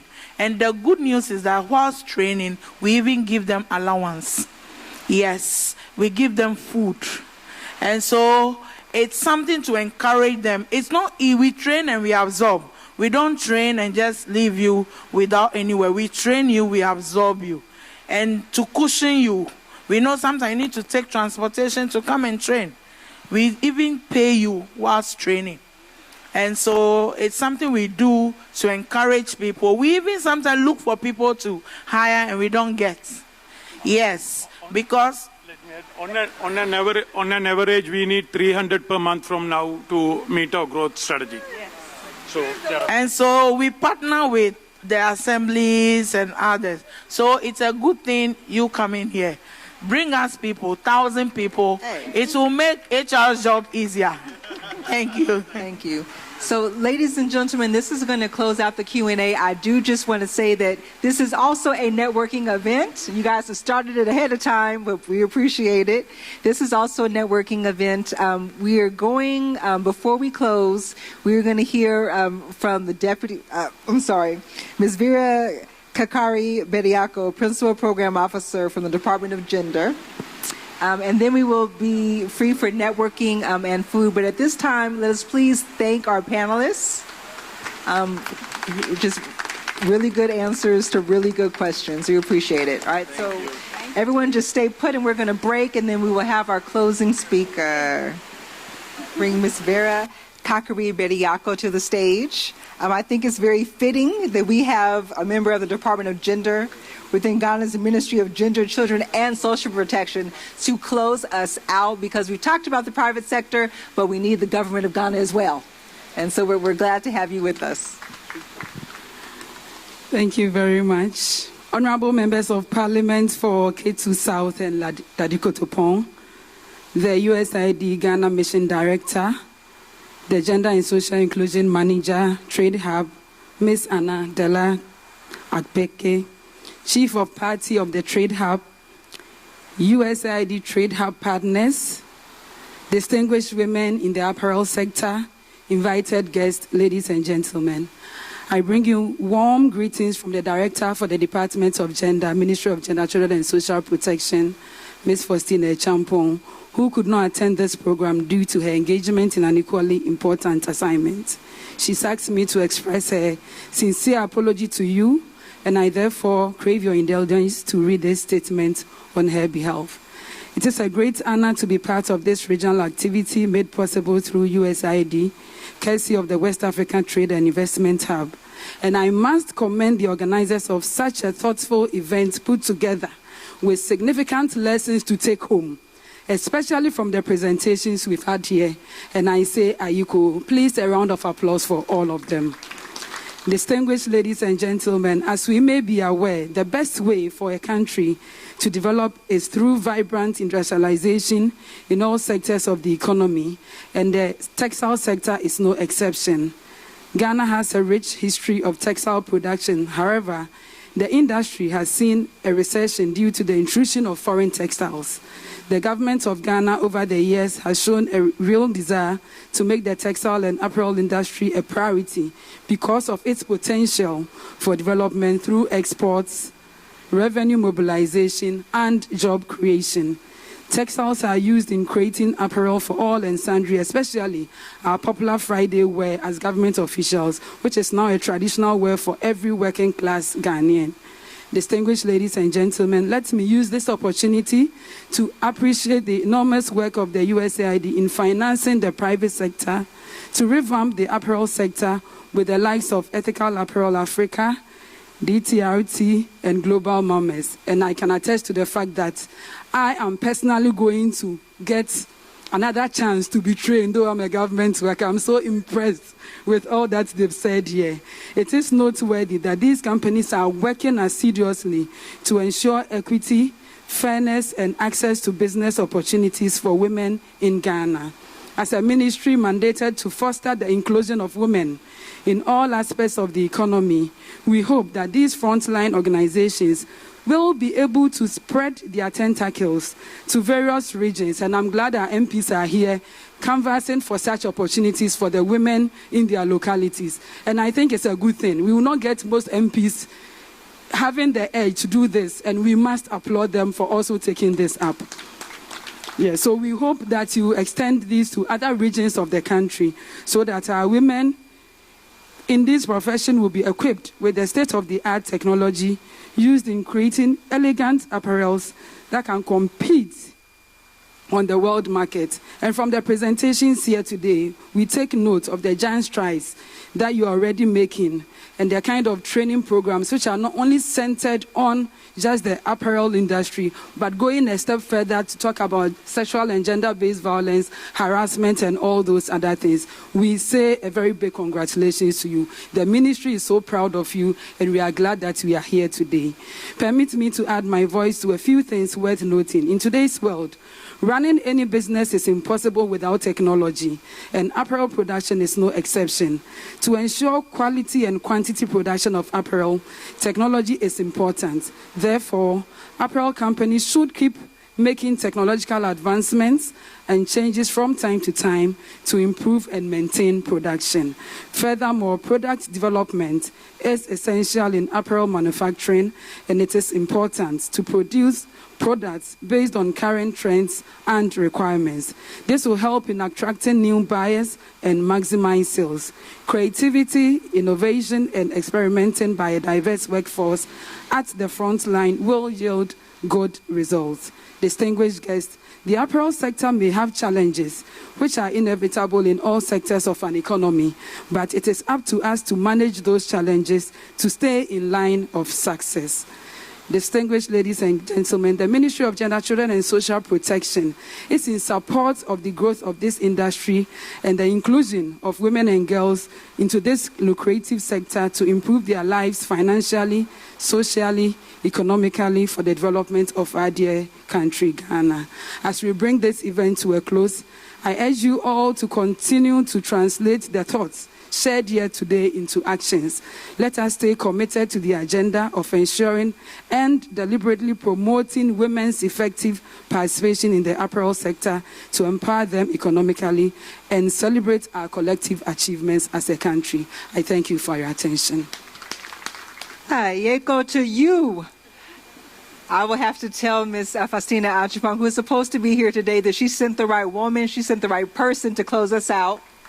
And thank you so much for being here. All right. Ladies and gentlemen, the program is coming to an end, but you do not need to leave. We had food, we have non-alcoholic drinks, we have networking, and we have our vendors, our partners, so that you can learn more. So on behalf of the West Africa Trade and Investment Hub, I would just like to thank you. Thank you to USAID staff that are present. Thank you to MPs who drove 3 hours away.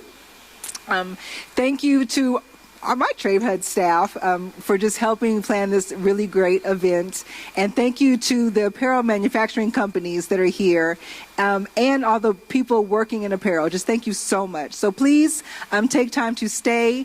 Use our selfie thing. If you guys saw it, take as many pictures as you would like.